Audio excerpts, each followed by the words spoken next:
Welcome back into the Packers Corner. Gentlemen, we had sort of a interlude here between podcasts. There's a secret podcast out there. Maybe we'll have to drop in the near future. Dad, you and I had the chance to sit down next to the fireplace at the cabin, and due to technical difficulties and Schmitty ailments, that has not yet seen the light of day. So we're excited to be back with the Packers Corner. Less excited about the performance of the green and gold this past week. Schmitty, maybe we'll have to reminisce, talk a little Pittsburgh Steelers and our experience, from the Steel City there. But I suppose we better break down the game we lost, and we'll, of course, have to look forward to the Philadelphia Eagles game. Gentlemen, we'll break it all down after the break here.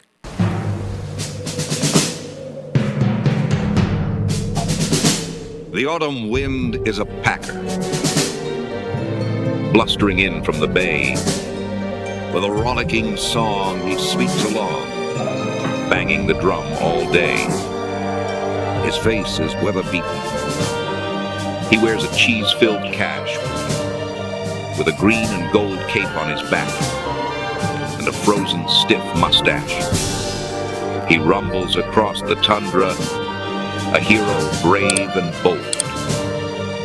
And the fans all cheer and raise their beer as he fights through rain and cold. The autumn wind is a packer, tackling just for fun. He'll knock you round and upside down and bask in the Titletown sun.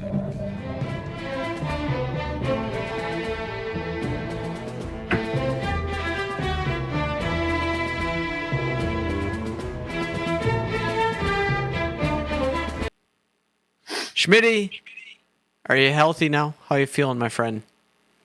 Thank you. Yes, thank you, Griffey. I'm doing much better. Had a little bit of a scare, even just slightly worse than what we saw on Sunday, which I'm usually a pretty healthy guy. So sorry, Packers faithful. I'm Packers Corner faithful. We're back. It's been a while. It feels good to be doing this again after a little bit of a hiatus, especially on that a momentous occasion of us storming Pittsburgh and coming up with a win, and then we just have an absolute letdown on Sunday. We took over the Steel City, didn't we, Schmitty? Griffey, were you? It was an incredible time. The city was gorgeous. From our hotel to the stadium, we had this like river walk. It was just like a gorgeous entrance coming into the stadium. The fans, I mean, it legitimately was, I would say 40, 60, or maybe even 45, 55 Packers Steelers fans. Packers fans always show up. Griffey, getting go Pack go chants on nearly every third down. And then, before the game started, even, right? Walking in, where they kind of really usher you through, kind of the Coke bottleneck there. You get jammed up, a little bit of a traffic jam, and you got couple tens of thousands of people, and you're hearing Go Pack Go chants before we even made it in. That was pretty cool. I got to get that video from you with the pregame antics.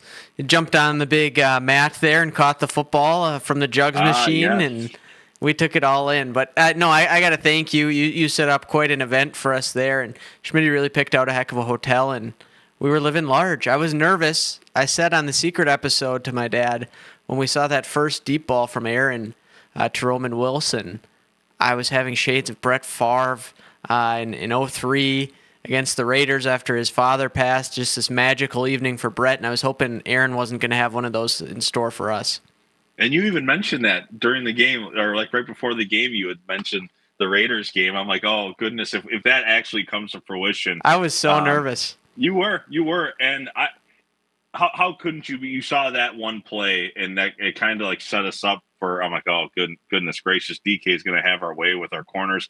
I'm always concerned about that group, but it doesn't matter when your quarterback has 20 completions. You and I, like, you just like looked at me and you're like, does Jordan Love have a perfect game going? I'm like, I guess, and that's kind of what Matt, like when they asked Matt about Jordan's game, Matt had no clue that Jordan was just on this crazy tear of these completions. That second half, knowing that we were down 16-7 going into the half, it looked like we we didn't stand a chance. Like, we just couldn't rise to the occasion for this game. And then Jordan Love just has one of those games where you're just like, he's it. He is the franchise, and we will beat to his drum. So what a high.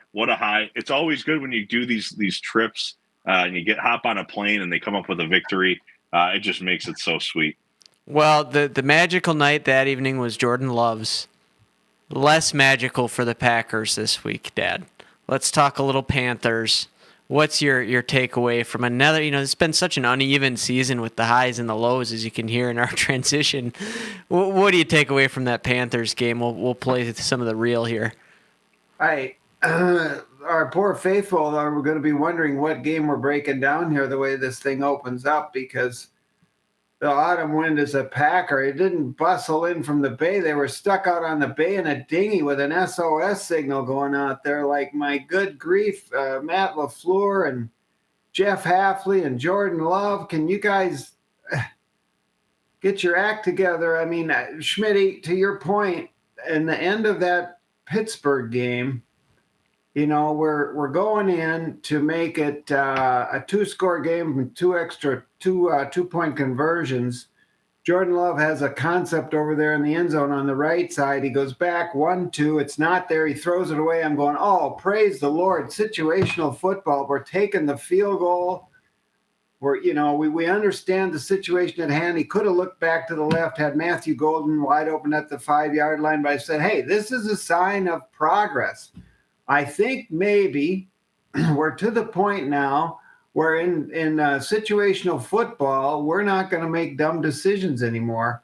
Well, I was wrong, and not the least of which is our head coach. I'm not putting much of this on Jordan Love, but good grief, how many things do I have to go into? Right before halftime, we have 3 timeouts. We're near midfield. We decide to run the ball 2 times in a row, a holding call, an illegal procedure call. Why don't you just drop back and let Jordan Love zip the ball 20 yards down the field? Let's go get a touchdown instead of working for a field goal, for crying out loud. Not to mention the 4th and 8. Anyway, on and on we can go. But this team, I don't know how you figure them. You love them and you hate them at the same time. It's the damnedest thing I've ever. You know what? Let's leave it here. We thought we were done with this 2 years ago when we beat Detroit and Kansas City and then came back to lose to Tommy DeVito, Danny DeVito's nephew, whatever it is over there in New York, and Baker Mayfield at home. And here we lose to Carolina at home at a 2-touchdown favorite. I can't even believe it. Somebody else talk for a while. Well, Schmitty, I think, maybe the most lasting thing from this game is going to be the injury to Tucker Kraft. What a freak deal. Gets kicked in the knee the way he did. I mean, that's a big loss for us, especially, in harkening back to that Pittsburgh game, the game of his career. So what do you make of that? I mean, the kid was on an all-pro ascension this year. It was just an absolute gut punch to watch him go down. You just feel for the kid, knowing he's coming up on a contract year. He was all that you could want in a Packers football player. You had a bunch of people behind him, and he was recognized across the league as top of the class. So we're going to miss him surely. But this is where, Griffey, you rely upon what is an offensive-minded coach. What made Tucker great, his yard after the catch, but it was Matt, or you would think that it's Matt scheming Tucker up in these situations, and then Tucker just had a knack for getting yards after the catch. You would have hoped, if you recall to the first year when Kraft and Musgrave were rookies, and we were in that 2 tight end set a bunch, and we're running a bunch of play action. This is Jordan's first year. It was all scheme, and so you hope that we can find some of that coming into this game against the Eagles and for the rest of the season, because you're going to need it. Because Tucker was, we agreed on Packers Corner, he was the number 1 pass option, and you couldn't tell us otherwise.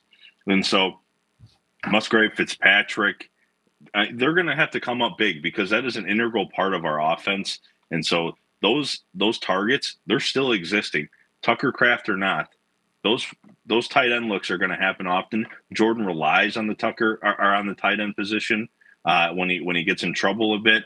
And so you have a franchise quarterback, you have an offensive minded coach that a lot of other teams would really like to have come this time of the year. We're in November, about to be in December. We're week 10 already. This is where you solidify yourself as one of the top teams in the league. And Matt's going to have to come up with a game plan without Tucker. I saw, it sounds like we were fairly close to getting a deal done for David Njoku, but it didn't quite happen. That, I got to admit, that was a name that had me a little bit excited. That guy's kind of a freak. Would have been interesting to see what he could have done. Best case scenario would have been to have Tucker Kraft around. So I guess Luke's going to have to step up there, Dad. We know Luke Musgrave has some wheels. We'll see what he can do. I think Matt LaFleur has to step up too. You're starting to work yourself up thinking about his decision making, and it's despite his success, we've had plenty of moments where we've been a little bit upset with Matt, and I think this might be close to the peak moment for our angst. Is that fair to say? Have you been more unsure about Matt before this point, Dad? Well, gentlemen, I'm sitting here feeling so unsettled. I'm just all antsy and aggravated. I don't know I think I went muskie fishing for a week in Canada and missed the pot. And today I sat in my tree stand from 9 a.m. I went to Bible study this morning.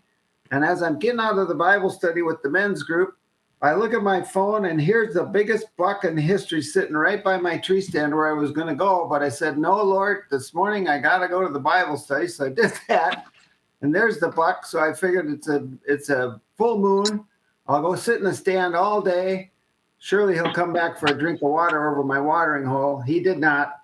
So between the muskie fishing and sitting outside, I think I'm all worked up and aggravated. But yeah, Matt LaFleur is a genius play caller or offense designer, I should say. But when the live bullets are flying, there just seems to always come up something short here. I mean, I do not understand. Let's take the sequence down on the goal line in the second half with 11 minutes to go. It's 3rd and 3 on about the 6-yard line. And we call a bubble screen, Schmitty, with the potential to lose yardage.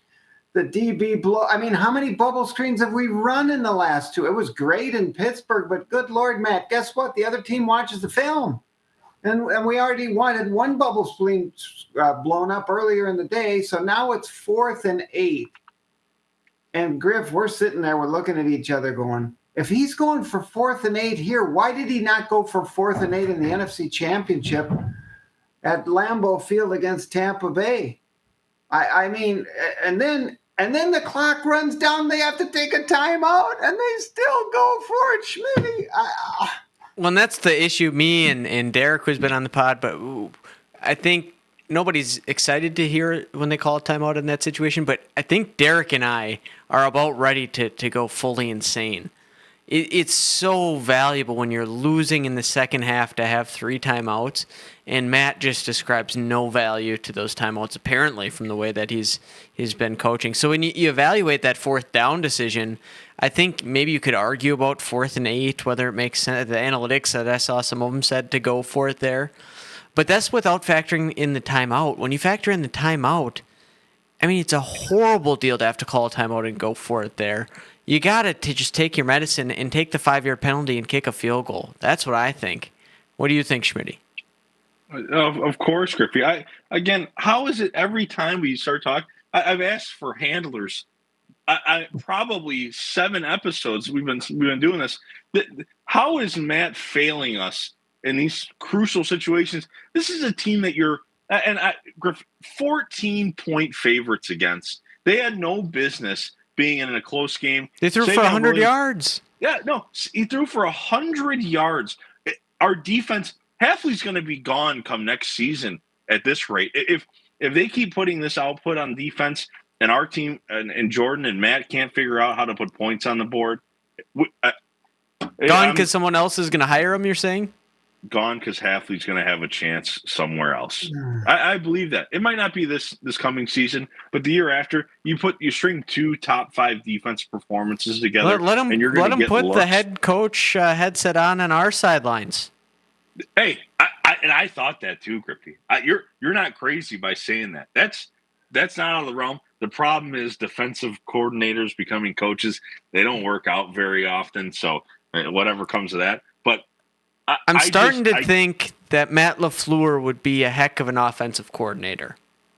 And that is totally acceptable to think that way, Griffey. And I think you just want a guy, not, I don't want to say Campbell-esque, but it just seems that from these seasons where Rodgers was having some conflict in the locker room, the Jair situation, and how we've handled some of these other guys, I just, does Matt truly have the grasp of what's going on in the locker room?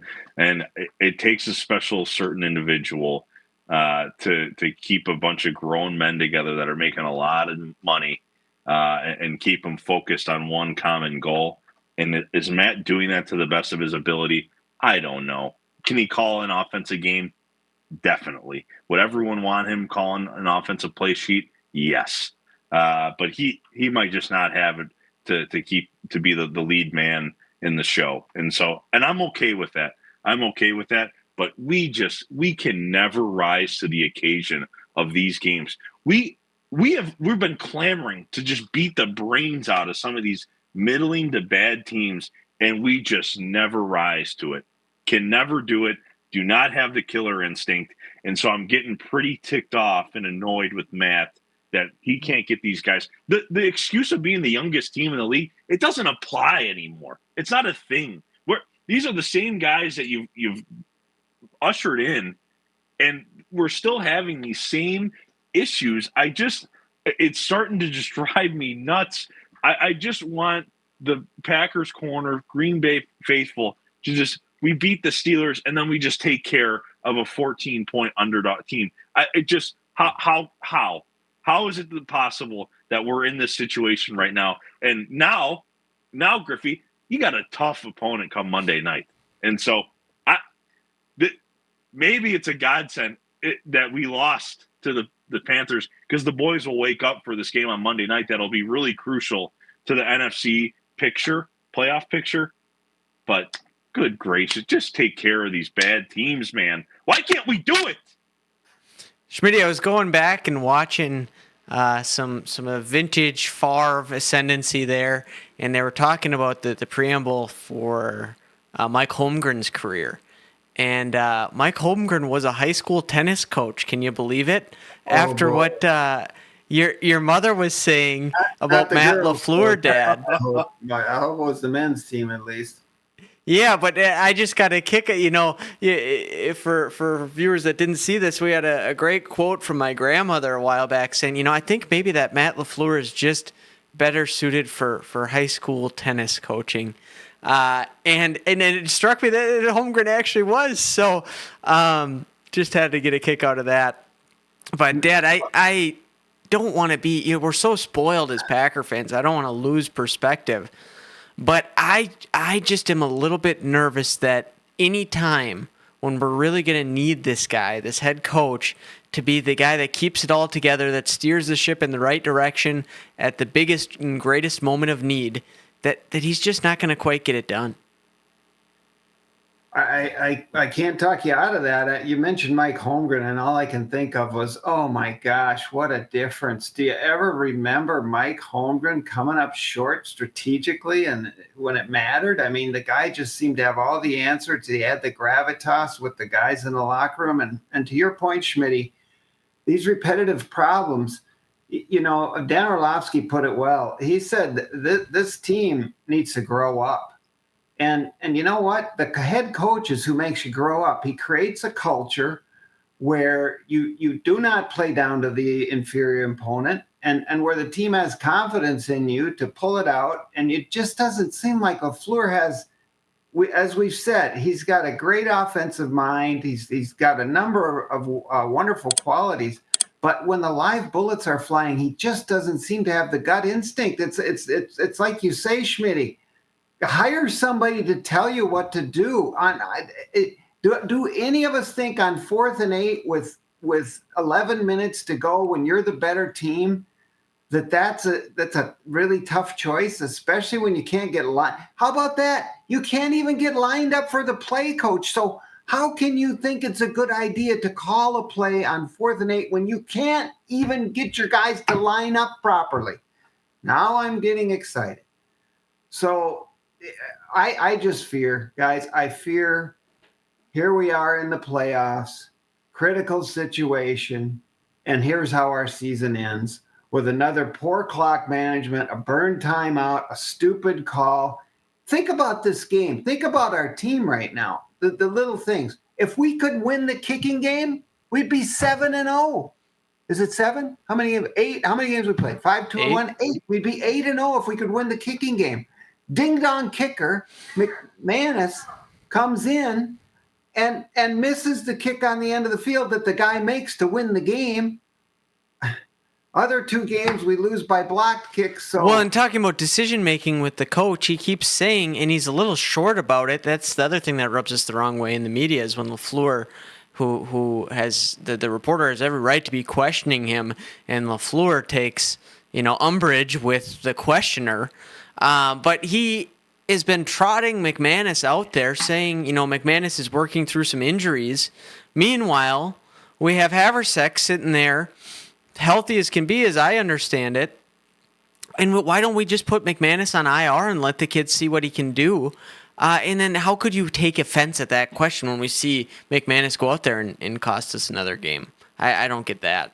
We've seen it over and over again. It's a gut feel thing.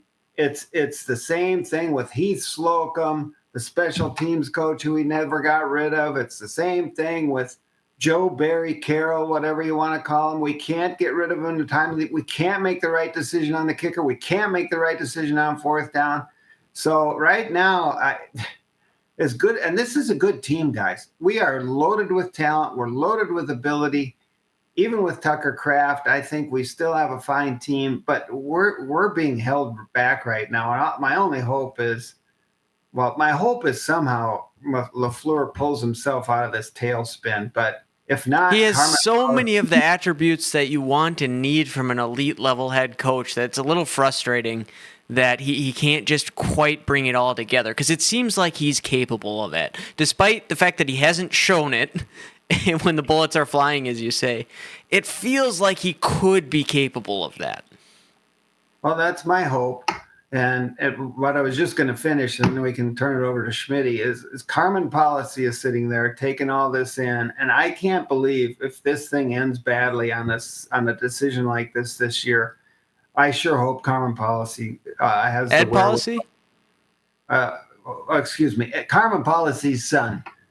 Young Mr. Okay. Policy, our new CEO and president of the organization, who's in a position to say, hey, let's turn this thing around. I don't know who the coach would be. We talked about it last year. Ben Johnson was easy.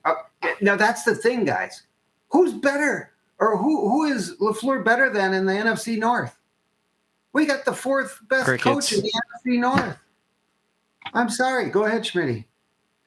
No, Gar, and I don't want to excuse Matt much in this situation and losing just a game that it should be a no doubter. I think the last time a team lost as this large a favorite was probably 3 or 4 years ago now, and I think it was like a Titans game. But Matt's our coach, right? And so you still need the guys that you're paying millions of dollars to perform. And when I see Elgton Jenkins, when I see our first-round draft pick and Jordan Morgan, just to do the magic, man, okay? The kid, what's his name? Their D tackle, just erase what we're trying to do. It can't be this way. I think when we lost to the Browns, Elgton Jenkins had a dud of a game, and this was the same way. Elgton looked just as bad. Micah Parsons, no pressures. First time in his career, no pressures.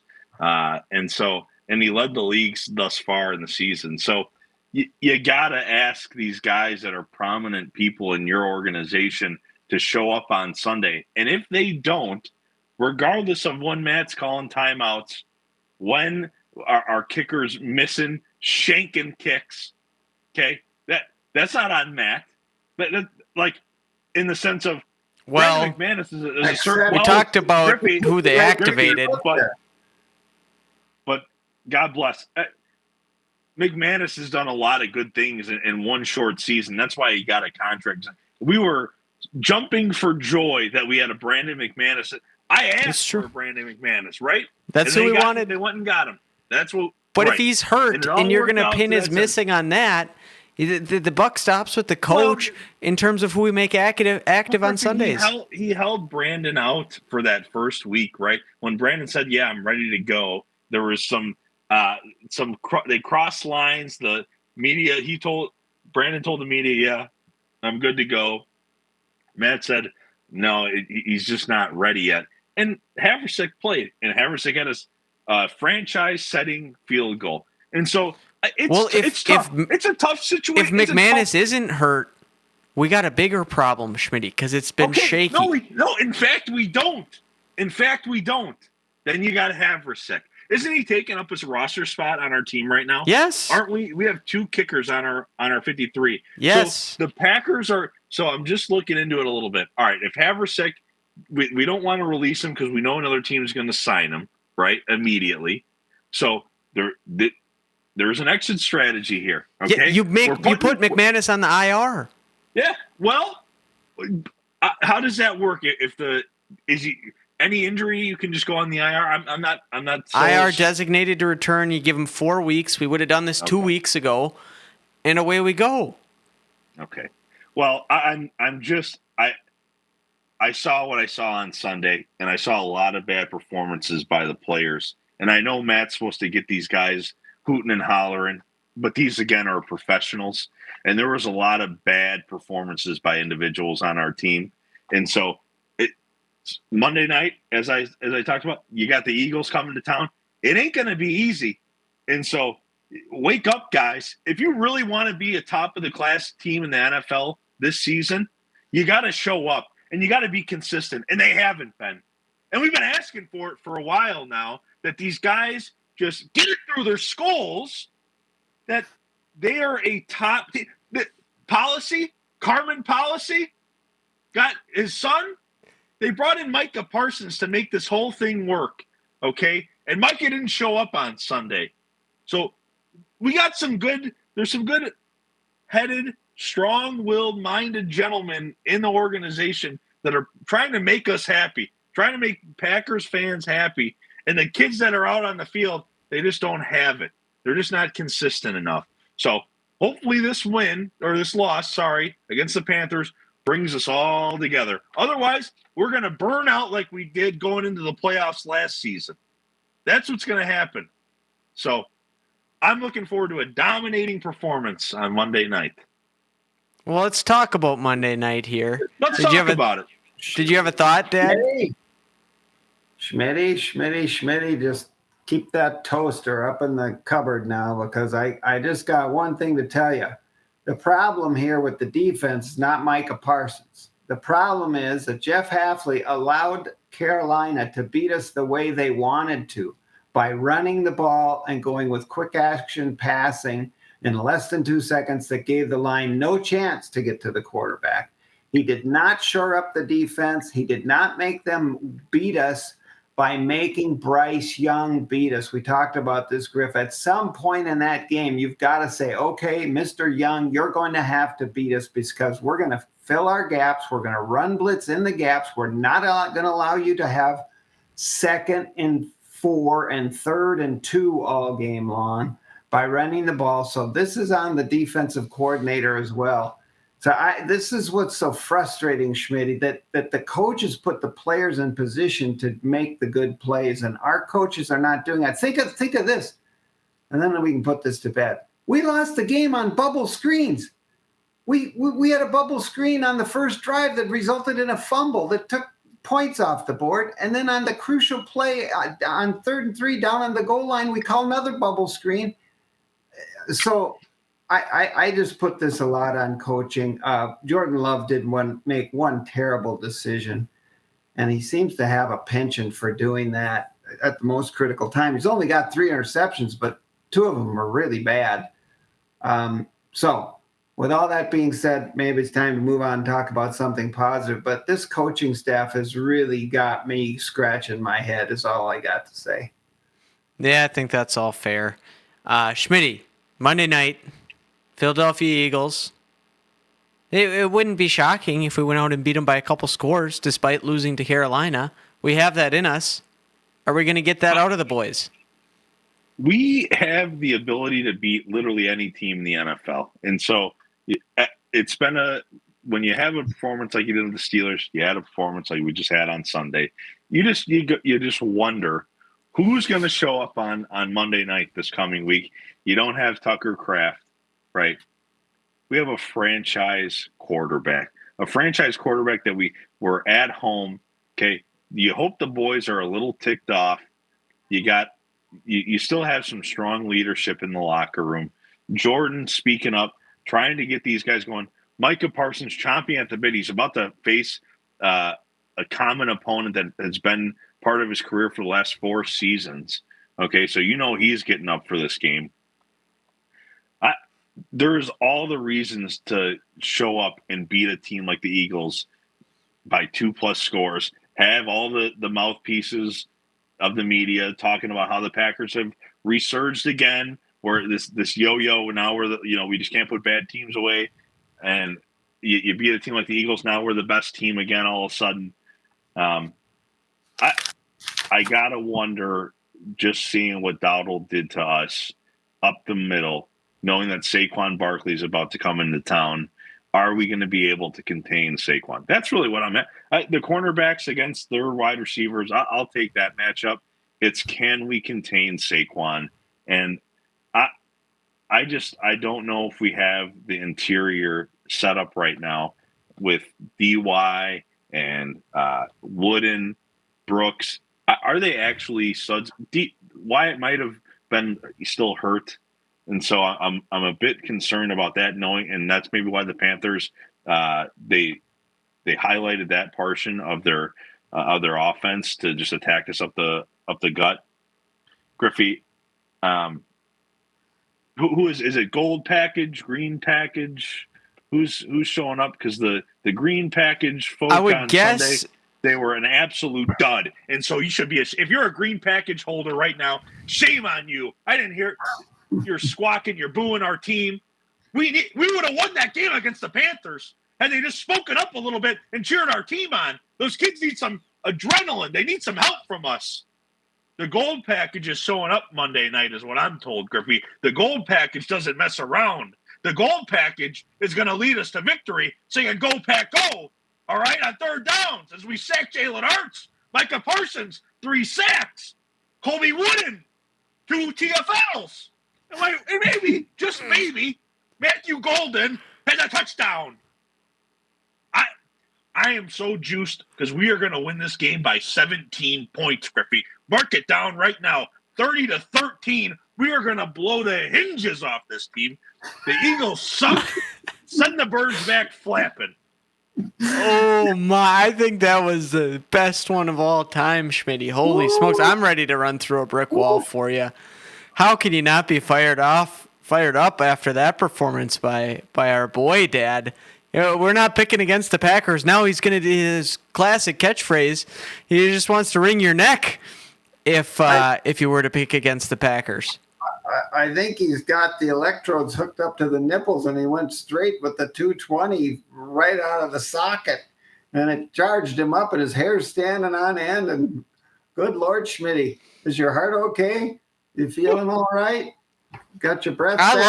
I loved it, Schmitty. Well done. That was a good one. I've been thinking about this for the last couple of days. That am I crazy to pick the Packers this week? I mean, I'm just thinking, how can you pick the Packers this week? But then I thought, but I feel like they're going to win. 2.5-point favorites.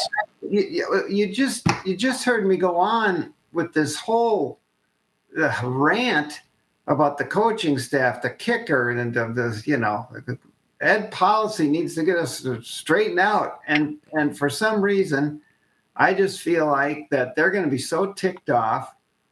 And here's the key: would Coach LaFleur, will you turn Jordan Love loose and stop throwing bubble screens and stop running half? We don't need to run the ball half the time on first down. We need to throw it more than half the time on first down because we're leading the league in EPA per drop back. Just look at the numbers and take what's there. For heaven's sakes, get into play action, run the ball a third of the time, throw it 2/3 of the time, and we win the game. I'm not going by 2 scores. I'm going 28-26. I thought you were going to say 3 scores. And we don't cover, but we win the ball game. I can't go against Schmitty after his, performance there. No. Clean sweep, but I think I've only gotten 1 game correct on the season. Really? I think that's true. I might have to go back and review this. I think in our 3-game win streak, I might have got an extra one in there, but I haven't been keeping up with our record, so we'll have to check the tape. I know my record. I don't know what Schmitty's record is, but I know mine isn't good. I'll leave it at that. Maybe we should stop keeping track if I'm not winning. 5-2-1. Yeah. Do we get if you pick the Packers to win, but they tied? I don't know. When it's a tie, it's a tie because you didn't lose. You didn't. Nobody. That's just a tie. That's not how Vegas treats it, I don't think. But, I can't pick against the green and gold. We play up to our competition. We play down to our competition. We know who we're playing tonight. We're going to have to show out. Schmitty's not worried about the corners on their receivers. We all know I'm a big Carrington Valentine fan, and Nixon's been solid. But, man, I am a little bit worried about it. They got 2 pretty good wide receivers out there. We're going to have our hands full. But I think we get it done. Jordan Love has showed that he can elevate this whole team when he's at his best. And we finally saw a vintage performance against Pittsburgh. It's been a little while since we saw him play near to that elite level. But we saw it, and I look forward to seeing it again on Monday night is my prediction. So, gentlemen, what do you have, Schmitty, for the Packers Corner faithful? You already gave us quite an inspirational speech, but what are your final words for the followers here? I cannot believe we're already in week 10 of the NFL season. This is crazy that it just seems like it always goes by so quickly. And I know from our Super Bowl run and where we were at last year going into the playoffs,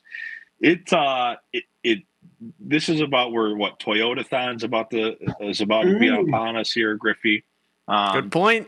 That's a very good point. We recognize that streaks and momentum are a real tangible thing in the NFL. And so if you're about to start on a rocket ship path towards a Lombardi, beating the Eagles would do just that for you as a team.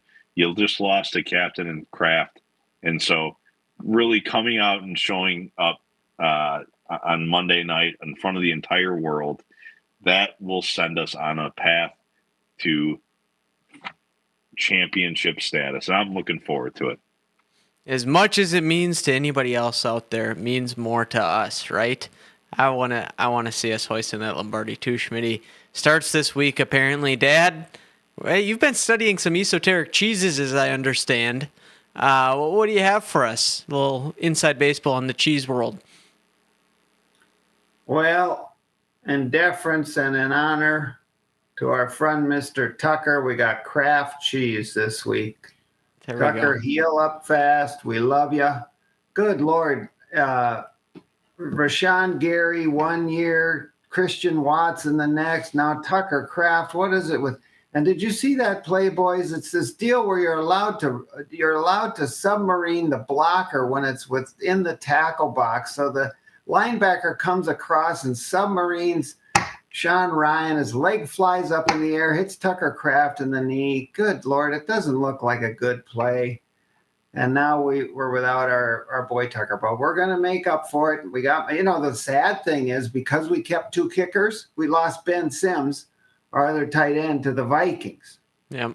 And so this whole thing with the head coach not going ahead and putting the kicker on IR, and Anyway, here I go. I'm going the wrong way again. Where this is about Tucker. Tucker, get healthy. We're gonna want you back next year to start the year, and let's go win one for Tucker Craft on Monday. Yeah, we gotta end on a high note here, right? So we'll end it with a Go Pack Go. We'll see you all next week.